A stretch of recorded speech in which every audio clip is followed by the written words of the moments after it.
Okay, good afternoon, everybody. And today's Lunch and Learn, I give my thanks to Rabbi Yehuda Spitz. Right, nothing to do with the conversation we were just having a moment ago. And he writes halachic articles for Or Sameach. A great site is ohr.edu. That's Yeshiva Or Sameach's site, and they've got lots of great material up there, including Rabbi Yehuda Spitz's halachic presentations. So the issue over here that again I'm bringing from him, I like to go through, is how careful the wording is, in the Torah, of course, but even in the Mishna. The Mishna is, of course, the Torah Shebaal Peh, the teachings coming from Moshe on Har Sinai down to us, which were all passed along orally. Moshe Kibel Torah Sinai, Yulmasr Yoshua, gave it to Yoshua to the Zekanim.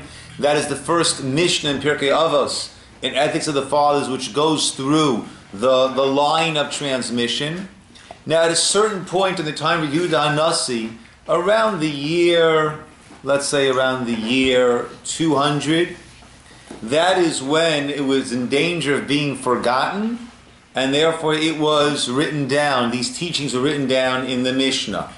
And there are many debates in the Mishnah, right? And over time, but these are debates that are over details, and over time the details became a little bit cloudy, and that's why there are these debates over the details. We're going to see just how much can be learned out from simple wording, or an almost unnoticeable, or for most of us an unheeded change in the wording. But let's start with the 3 psukim that we have. So it's a one-pager. Does everybody have?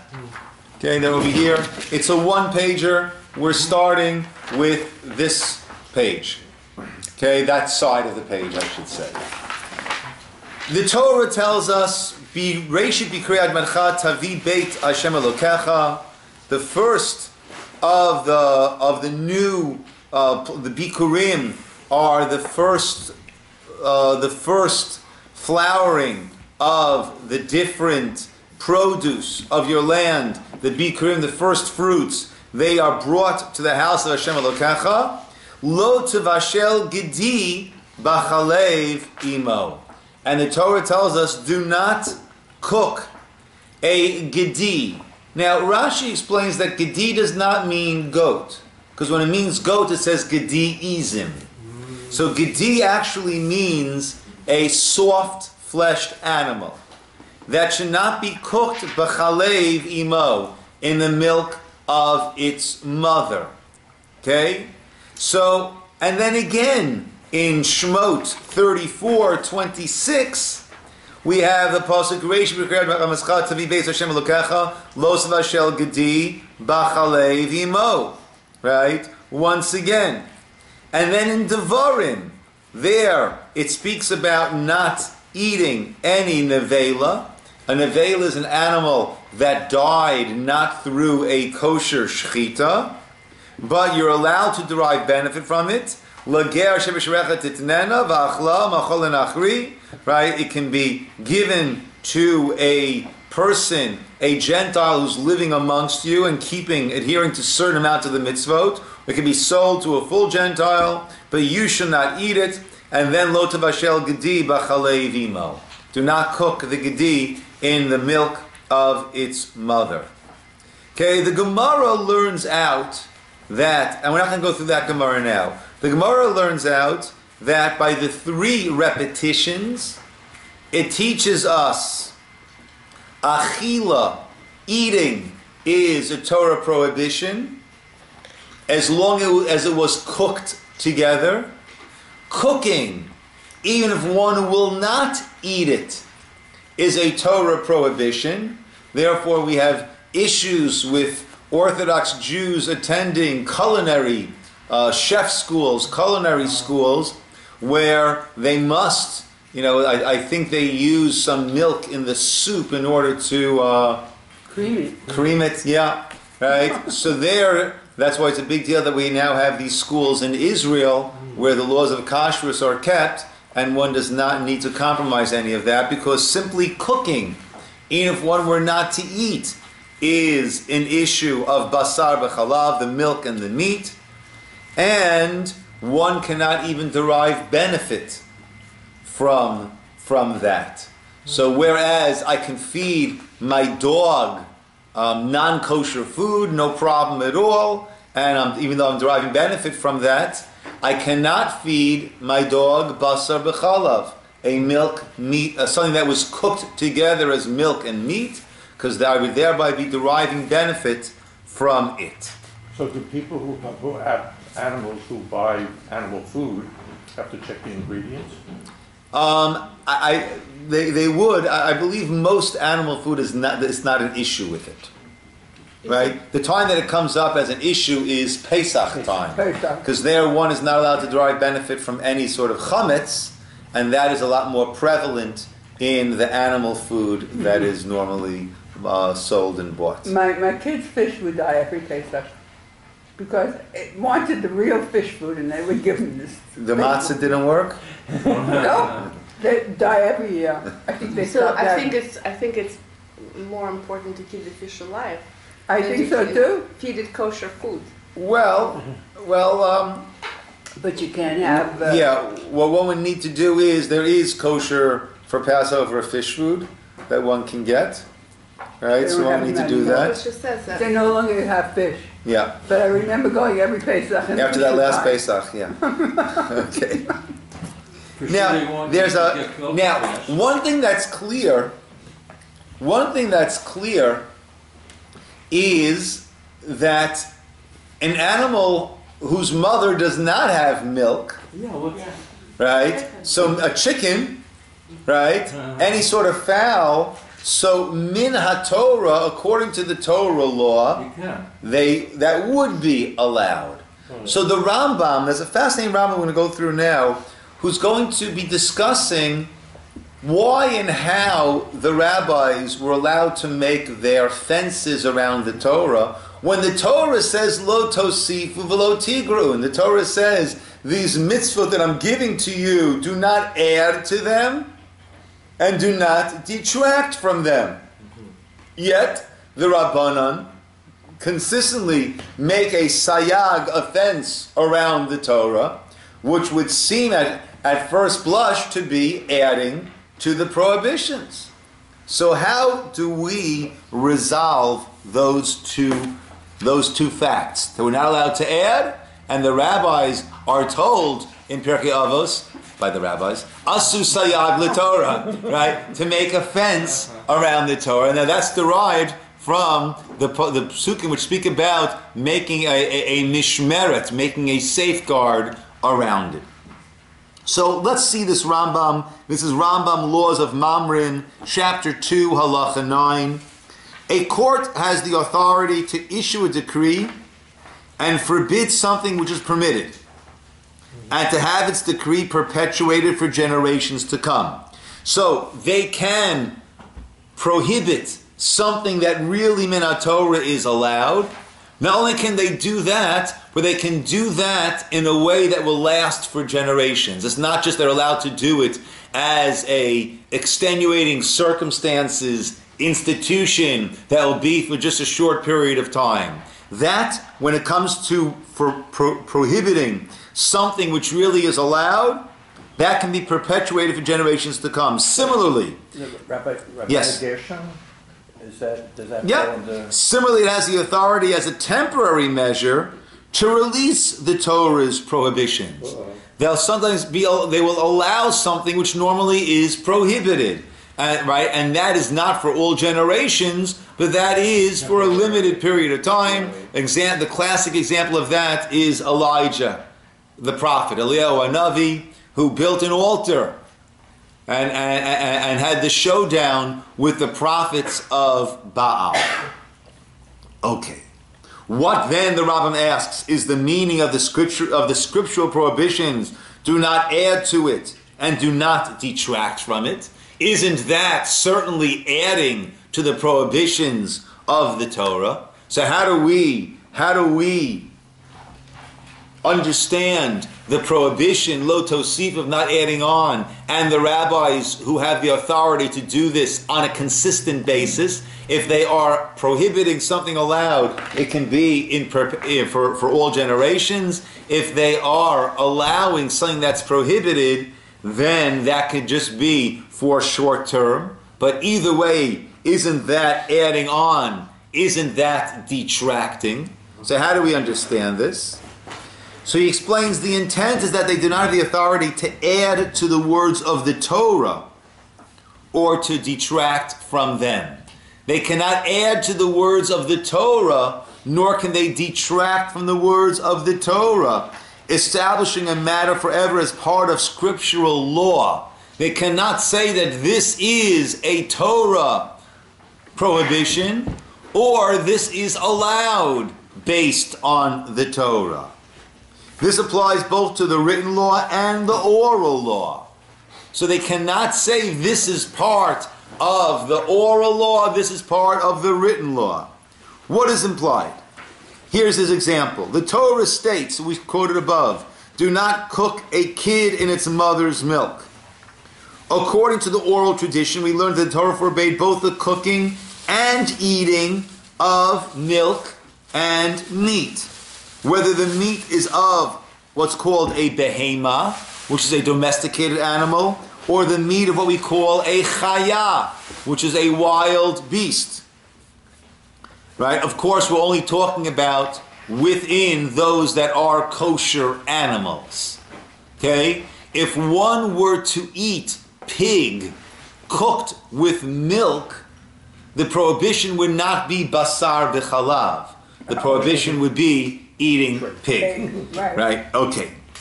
The meat of fowl, by contrast, is permitted to be cooked in milk according to scriptural law. Say it again, please. But the meat of fowl, by contrast, is permitted to be cooked in milk according to scriptural law. According to the Torah, no one can leave now, okay? Right? According to the Torah law, one is allowed to cook and eat fowl and milk. Now, if a court will come and permit partaking of the meat of a wild animal cooked in milk, if a court would come along and say, you can have a beef burger with cheese cooked with milk, they are detracting from the Torah. That's lo tigra'un. Do not detract from the Torah. And if it forbids the meat of fowl cooked in milk, saying this is included in the kid, forbidden by the scriptural law. Similarly, they'll come along and they'll say, when the Torah says gedi, the kid, it includes a chicken, it includes a turkey, it includes any fowl, then we would cry, Wow. good. Because that is, I know dove. It is adding to the Torah, right? That is adding to the Torah that we are not allowed to do. If, however, the court says the meat of fowl cooked in milk is permitted according to scriptural law, it is allowed. It is allowed according to the Torah. We, however, are prohibiting it and publicizing the prohibition as a decree. We're not saying that this is Torah law. We're not saying this is Moshe Sinai law. We are saying that we, the rabbis, now have convened and decided that we need to make a rabbinic decree as a fence around this. So we, however, are prohibiting it and publicizing the prohibition not as Torah, either written or oral law, but as a decree. lest the matter lead to a detriment, lest it's going to cause problems. And people say, because we're afraid, if people will be having chicken and milk, our concern is people will say eating the meat of fowl cooked in milk is permitted because it's not explicitly in the Torah. They'll mistakenly say, similarly, the meat of a wild animal, of a chaya, is also allowed because the Torah said a gedi. Gedi is animals, not beasts. And therefore I'll say, oh, bison or deer, venison, which are kosher chayot, kosher beasts, as opposed to animals, those I can cook with milk because it is not explicitly forbidden. So the rabbis were concerned, if we'll allow people to have the fowl and the milk, they'll say, oh, they'll start to make assumptions, right? Oh, well, why is fowl allowed? Because it says a gedi, it says a kid, or it says a behema. Oh, so by the same token, chaya is allowed. Another may come and say, oh, even the meat of a domesticated animal cooked in milk is permitted with the exception of a goat. Some will say, oh, they're eating chicken and milk. Why? Because that's not included. What's the only prohibition? Goat. But cow, sheep, they'll mistakenly say, that is allowed. Another will come and say, even the meat of a goat can be cooked in the milk of a cow or a sheep. It just can't be cooked in the milk of another goat. Right? But in cow's milk or sheep milk, it can.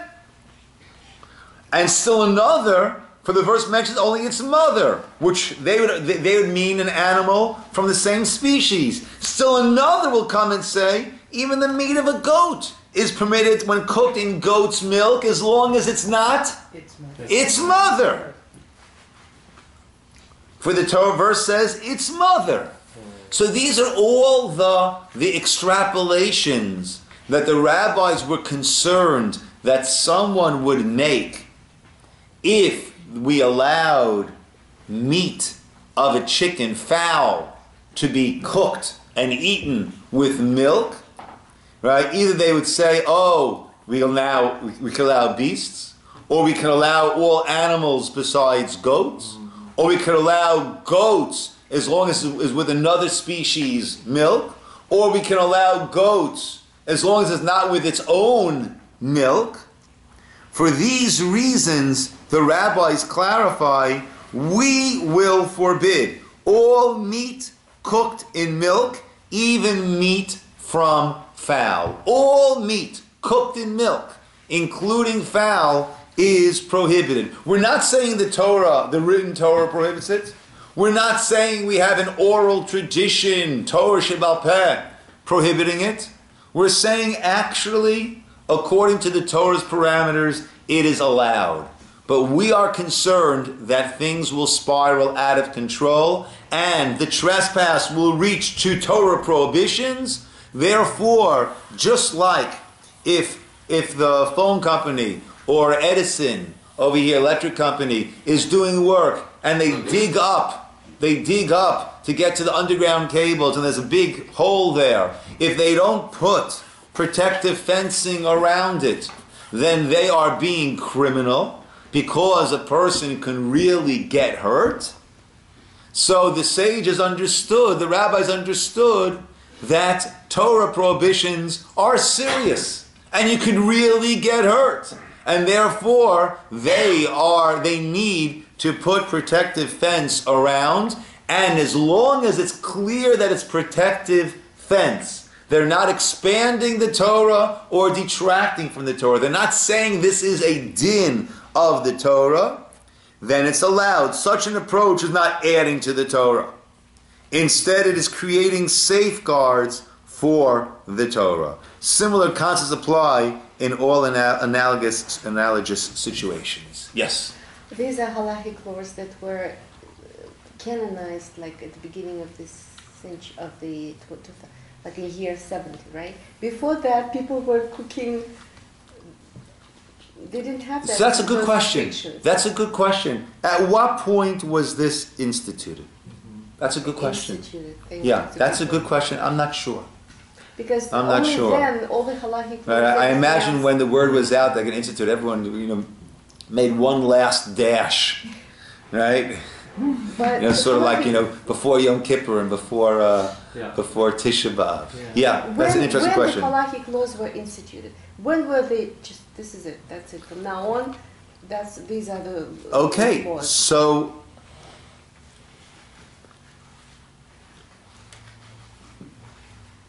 Because from my understanding, this is it's not in the Talmud. Rabbi Ben Zakkai, Rav Yochanan ben Zakkai. Zakkai, who actually started writing everything. Rabbi Yehuda Nasi, I believe, is the one. Uh, Okay. No, he got Rabbi Ben Zakkai when just on the eve of the destruction of the Second Temple. He actually do you remember the class? But I read it in fifth one. You tell us. He asked for the permission from at that time he wasn't an emperor, but he soon became an emperor of Roman Empire, to create a small university at Yavne, where for 71 scholars were Right. gathered together, and there they actually put all these halachic laws and canonized all Right, the I don't know if they laws, wrote it all the or I don't know if they organized it, organized compiled it. Talmud and Yeah, everything they else. compiled So it. what was before? How did people cook before? Before that, there were the study houses where people would convene and discuss and Yeah, travel okay. and share. Yeah. So some were eating because in Yeah, so look, in again, Josephus, exactly when, I don't know. It's an interesting point. he was describing That's an interesting point. discussions in regular like small bars where peasants were getting together. They were discussing these issues. So Yeah, I don't know if it's necessarily in the bars or it might I be mean, the yeshivas. I couldn't find the word. Yeah. In the tent. We were, no, places where they were eating. They were getting to Uh-huh. eat, like small canteens. Lots of where- lunch and learns. Okay, Dove? According to this, we should be able to have like a cold piece of cheddar cheese with a cold slab of giraffe steak. Cheddar cheese and giraffe steak. I'm not asking where you go shopping. Because you're not cooking anything. Okay, so Min HaTorah, it's cooking, but we're going to soon see how the Rabbanan take this further. Even if it's not cooked, even having them together, waiting in between, on the same table, that's what we're going to be dealing with in just a moment. Just one second, David. Yeah. Go ahead. I just have a question. I know it's not now, you might cover it later. Children, from the time they're born, from the time they're 6 months when they start eating, I mean, are they also halachic? So- No, it's not cooking together. Right, meat right. and drinking milk. Right. So certainly with when is that infants, start for children? we are less That's the makbid, question. between having it, keeping in mind there are different minhagim, different customs of how long to wait. The standard to wait is 6 hours. There are different customs. So with infants, Excuse me, the Germans wait 3. right, and the Dutch wait 1. Yeah. Yeah. I have a question. I know. What Just about- wait, just 1 second. Okay, so certainly with infants, Charlotte's asked, and it is a lot more relaxed if they're in need. David was saying. I just want to know whether Dove's giraffe and cheese cold sandwich is Asad Rabbanan or director. It's Asad Rabbanan. What does Asad it Rabbanan. mean? What It's was the rabbinic. question and what was the answer? Cold meat with cold cheese, right? One is not allowed to eat it, Right. right? But the Torah prohibition is when it is cooked, right? Together. When it's cooked together, correct? Even though your insides Yeah. might cook it a little bit. Yes, Okay. yes, I think yes. you eat it in Britain. Yes, Jan. So, this is very interesting, and I never ever, thank you, thought of it that way, that people would dissect the Torah passages, because it always seemed to me the argument for fowl is fundamentally different, so you couldn't really draw from this, but I see how people could. They could. Is that a fowl don't have milk. Right, that's what we said before, So- that's correct. So, it seems like it's a completely separate category, and you could say, But people will confuse where to draw the line. you could, What you're saying is correct, that's where the line is drawn. But but people can confuse where to draw And that. I see that here, Yeah. but then it could be educated back. No, this is a completely different case. So that's how we educate it back, right? By the rabbi saw fit to prohibit that. So when the next Sanhedrin comes, that'll be repealed, right?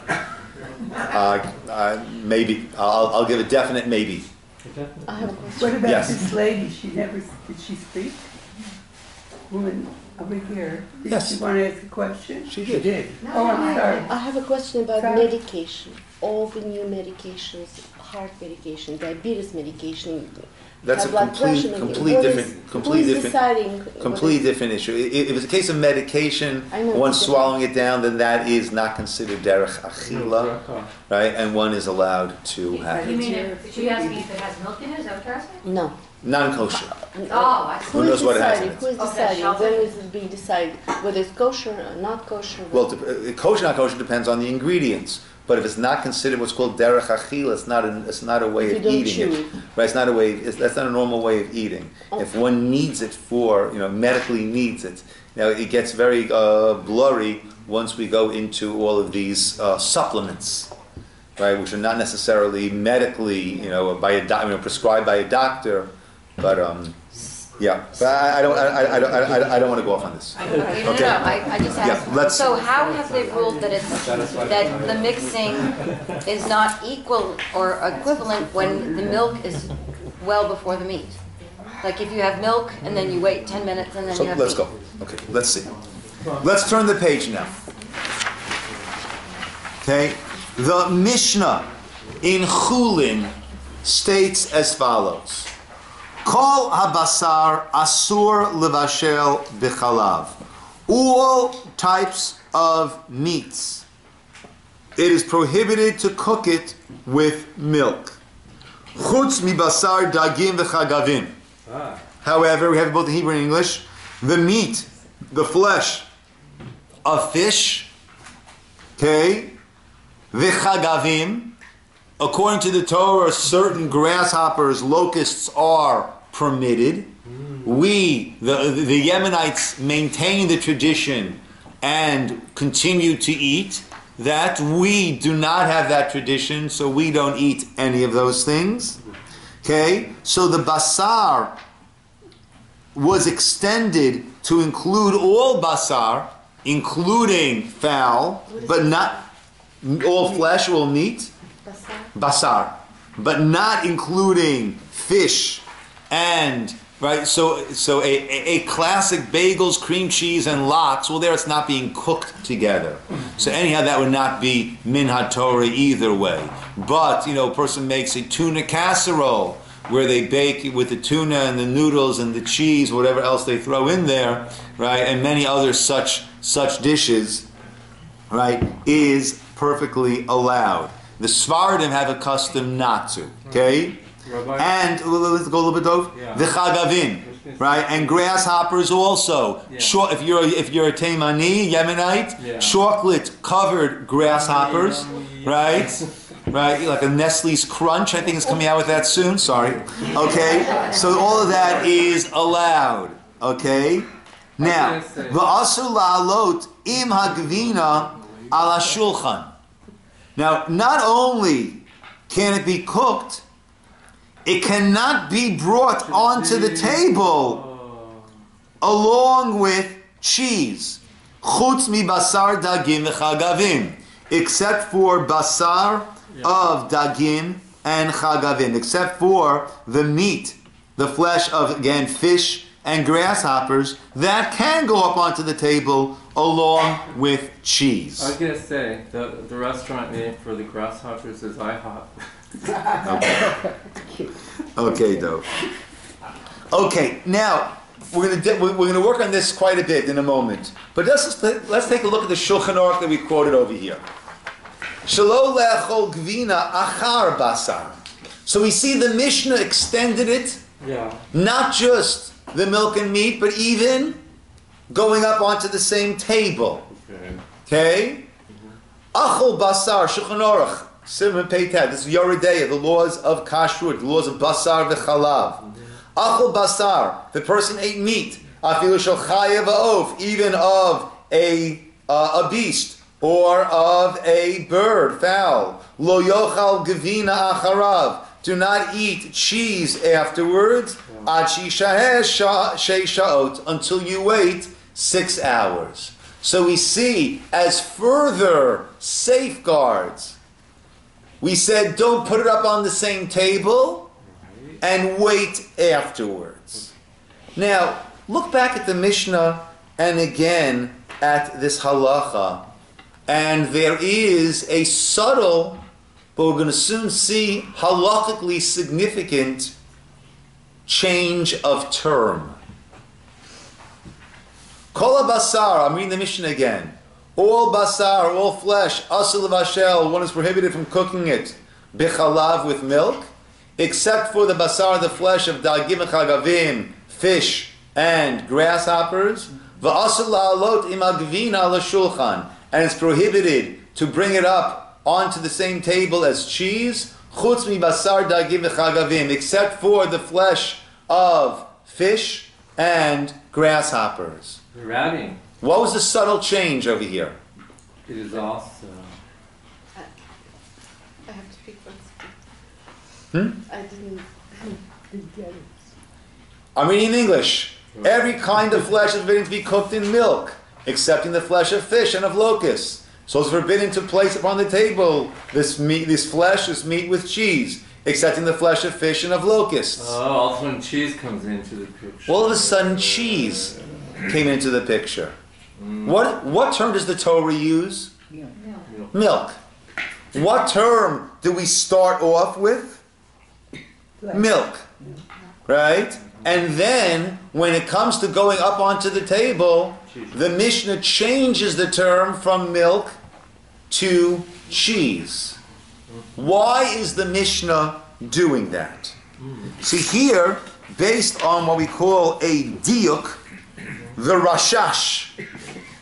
Cheese is not already. It's not a raw milk. It's a. Okay, so right, so we have to understand what halachic differences might there be. Yes. I think because cheese is more concentrated form of milk, because the halacha has to do with how much milk. From what I understand, like if a drop. From what I understand. Yes, but that's by the cooking. You're 100% right, but that's by the cooking. Here we're talking about going up onto the table. Oh, Right? Here we're talking about, in other words, we're talking about a very important halacha. Right? Everyone's kitchen table, is your kitchen table dairy or meat? What's your kitchen table? Mine's dairy. Dairy. Okay? Now what does that mean? Does it mean you can't sit down to have a meat meal on that table without a tablecloth? yeah, mine is neutral unless I put a tablecloth. Okay. So normally, right, we will designate the table and we'll use it as dairy, or we will, if it's meat, there'll be a tablecloth. But as long as it's clean, that's not really an issue. The issue is where some people are eating dairy and others are eating meat at the same table. There our concern is we might dip in, right? So there you need to have either separate tablecloths or separate placemats. And by doing that, we have separated that it's not just one big group eating, but we have somewhat individualized. We have set it apart somewhat. Okay. So the Rashash makes 3 diyukim. 3 diyukim is that which he is inferring from the change of words. And it's very interesting how he does this. Now, after meat, we know we need to wait for dairy. After dairy, do we need to wait for meat? Yes, an hour. So there is no clear halacha on how long you need to wait, right? But What about what's called hard cheese? okay, without getting into hard cheese, which is not our cheese, which is, the real cheese that's been aged. Okay, but without getting into that, after dairy, what should one do, or what must one do before going into a meat meal? The mouth. Okay, so there are 3 things that should be done. Kinuach is to cleanse the palate by eating something that's a little bit hard, like some cracker or something. Bread is good too. Okay? Hadacha is rinsing out the mouth, having some liquid. And rechitza, which is washing the hands. All three are ready to agree. Once again, I'm sorry? Ideally all three. what is three? I only know. Have something hard in the mouth, have some liquid, and wash the hands, rinse the hands. The Rashash infers from our Mishnah switching from milk to cheese that this, You said milk to cheese? that's what I meant to say. The wording, yeah. The Mishnah meant by switching from using the word milk to using the word cheese, that this three-step process applies only to cheese. Oh. Because that, when you're chewing on cheese, that's when you're going to have some stuff left in your mouth. But if you're drinking milk, right? So then, all one would need to do is rinse the mouth. Right? You're eating, right? Right? If you're chewing on a chocolate bar, right? That chocolate covered, right? A chocolate bar. So that is where one would need to make sure the mouth gets cleaned out well. But if you're just drinking, so that's why we switched consistency from milk to cheese, to let us know that this three-step process is when you're eating something that is a solid, as opposed to a drink. Now, another factor that he infers is you need rechitza only by cheese, not rechitza is washing the hands. You need that by cheese, not by milk. Why would that be the case? You get it on your hands. Huh? Good. Cheese is a finger food. Milk, we certainly hope the person is using a cup. So it's not coming in direct contact, right? There might be a little bit of spillage, but it's not consistent direct contact with the hands. And therefore, if a person was drinking milk, then one would not need to wash their hands before having meat. Let's take it a step further. The Pri Chadash takes us a step further and says, even if you're eating cheese, finish the sentence. It's still milk. He takes us a step further and says you might not need to wash your hands after eating cheese either. It depends how you're eating it. Meaning, if you're eating it with a fork and knife or spoon, if you're not using your hands, right? In other words, if you're having cheese, but the cheese you're having is a lasagna, or is a casserole, or is cottage cheese, right? So there, if you're using cutlery as opposed to using your hands, then that becomes milk-like. In that you're not, so by switching from milk to cheese, we see that why cheese different? Because cheese is a finger food. But cheese, which is not, but milk, which is not a finger food, or even dairy that is hard dairy, solid dairy, but it's not a finger food, there one would not be required, according to the Pri Chadash, taking this idea of the Rashash further. He would not need to wash their hands. It's best to, if it's not a big deal, but it would not be a requirement. A third diuk that he makes is, as I mentioned before, if you have people, different people sitting at a table, eating some dairy, some meat, and they know one another, meaning if I go to a park, right, and I sit down at one of the park tables and I take out a deli sandwich, right? And there's someone else there who I don't know who's having a dairy sandwich. That's not going to be an issue because we're not going to start sharing food with one another.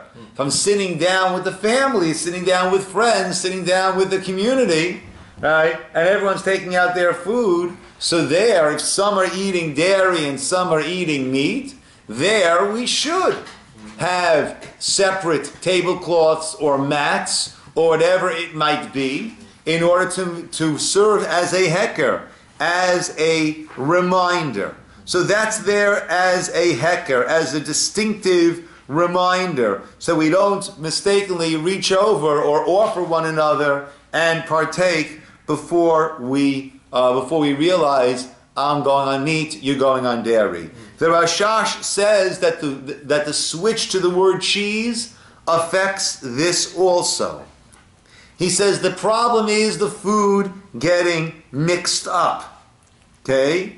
But if one is merely drinking milk from a cup, so he says there is a built-in heker. There is a built-in recognizable aspect. There is a built-in buffer. What is the built-in buffer? Most people don't drink other people's milk.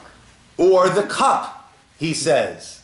The cup, right? I could still pour some for you, but the cup itself serves as a buffer, as a physical differentiator, right? And therefore, right, it's not going to get mixed up with the meat on the table. So if you're drinking milk at the same table where someone is eating meat, right? See, he says there one would not need a heker. One would not need some sort of a physical buffer, differentiation reminder. Okay? Now, actually, he points out over here, Rabbi Spitz points out that many authorities say that it's best to be stringent because we like to dunk. Sometimes we dunk some of our, I love dunking chocolate chip cookies into milk, or chocolate cake into milk. Very nice. Olam haba. Okay. It's very East Coast. Huh? I think it's very East Oh, is it? Coast. No, I like Yeah?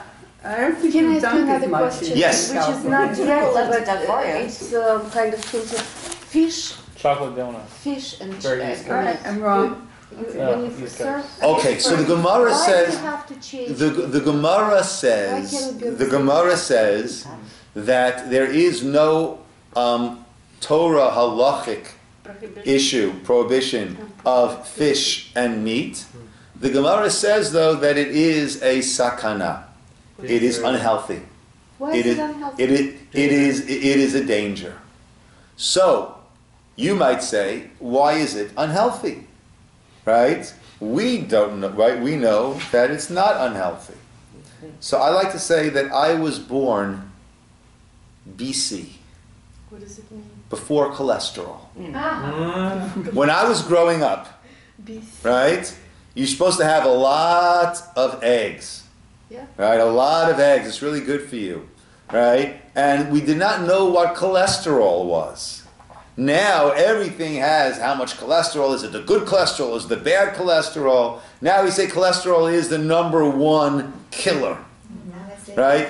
I'm sorry? now they say it's okay. They came back to It's so like- Exactly. Yeah. Right? Exactly. Exactly. I was talking to my cousin, and he was laughing. Growing up, his mother, my aunt always said to him, "Eat liver, eat liver, eat liver." Which is very good iron. Right? Well, and then for a while, right, his mother was telling him, "Whatever you do, don't eat liver. It's terrible for you." And now they say, "Well, liver, Right? So the point that I feel strongly is the same way that we laugh at what the medical society thought was good for you and not good for you 50 years ago, 50 years from now, they'll be laughing at what we say today. Right? So- It's happened every 50 years since the beginning of mankind. Right? Adam and Chava thought that Eitz Hadas was a good idea. 50 years later, they said it's not a good idea. And that's how it's been ever since. Okay? So the Gemara says that it's unhealthy. The fact that we don't now understand why it's unhealthy, right? So it's not a matter of, it's just a matter of not mixing them together. So you use a separate plate, you use a separate fork and knife, right? You can have one after the other. Fish and meat. Yeah, I heard Yeah. people don't put fish. You're right. Yeah, people Right. say, no, don't put fish on the same table. Correct. Right? Or, well, it should be put on the same plate. It shouldn't be put on the Even same on the plate. same table. No, I didn't say that. That's the difference, a clean So you plate. can actually put it on the same table. Yes, not on the Yeah, same that's plate. right. Not on the same table. When serving a meal, or at a kiddush, so there it should be labeled so people know this is the meat, this is the fish, and the two shouldn't be mixed together. When serving a meal at a house, right? So there, the normal thing to do is you wouldn't put out fish and meat at the same time. You'd serve a fish course and then a meat course. Doesn't have to be normally that's how it's done. Doesn't have to be. You can You know, just tell go second, you people. can Or go just give second. another. Look, usually the fish is not the main. The meat is the main course, Yeah. and the fish. But if you want to serve salmon as the main course and have some meatballs as an appetizer, that's also You fine. can just tell people and you give it different plates and, different forks. Exactly. Because Exactly. this Jewish week meatballs. for your Shabbos table, many people are featuring wild caught, fresh sockeye salmon for a reasonable price. Mm. Say it again. Wild caught, fresh sockeye salmon. Frozen. No, fresh. From So what about What about it? Where? For a reasonable price. And Where? What do you? I think I saw Ralph's. And I didn't understand. It's an advertisement. no, I'm just saying. So you could have. Janet's getting a cut there. Okay. One last diak that he brings, which is a very nice diak in Shulchan Aruch here. It's a very We mentioned over Shabbos here diak. that ideally you should wait 6 hours. The Ramah brings different customs. Some who wait different amounts, right? And he says he brings an hour, right? And then, actually doesn't bring the 3 hours. He brings different opinions. And then he says the last line is underlined there in the Ramah. V'yesh medaktikin lahamtin sheishaot achar achilat basar legvina. There are those who are careful to wait 6 hours after eating Cheese. basar, meat and cheese. V'chein nachon la'asot. Right? After eating meat, before eating cheese, and that's proper to do. So most view that as simply concurring with what the Shulchan Aruch had said. However, it's interesting, because the Shulchan Aruch's last line up above over here was, if you waited the proper amount and there's still a meat between your teeth, you've got to remove the meat. And if one chews for a tinok, let's say I'm not eating, I'm chewing it up before Gerbers, right? That's probably what gave Gerbers the idea. Before Gerbers, so people would chew the food for the infant and then give it to the infant. Yeah. Okay. Now let's say I chewed meat, but I didn't. Eat it. I didn't eat it. I didn't swallow it.